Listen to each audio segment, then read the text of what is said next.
The OECD, the Organisation for Economic Cooperation and Development, their PISA studies, first conducted in 2000, then each 3 years. The most recent, 2009, the next will be next year.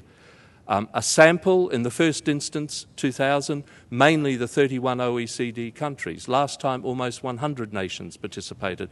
2012, many, many more.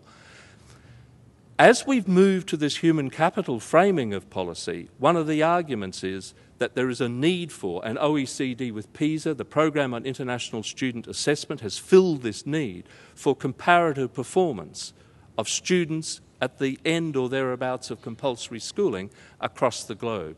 And PISA, of course, analyses a nation's performance on what they call quality and what they call equity. And equity is the extent to which background factors determine performance in that society and the extent of the tail of performance. And you would all know, and it was used quite strongly in the 2007 federal election, the narrative of Australia is high quality, low equity. Now that was true in 2000.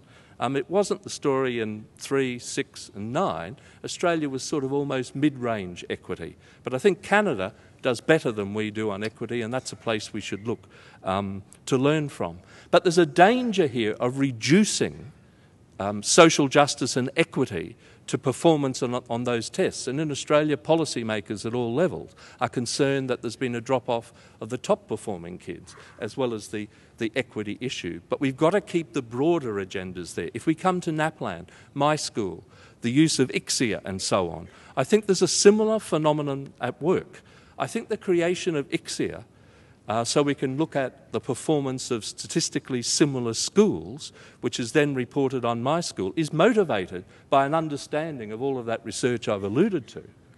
But I think the danger of the 60 similar schools is that it almost suggests that a school serving a poor community is doing well when it does better than other schools serving poor communities.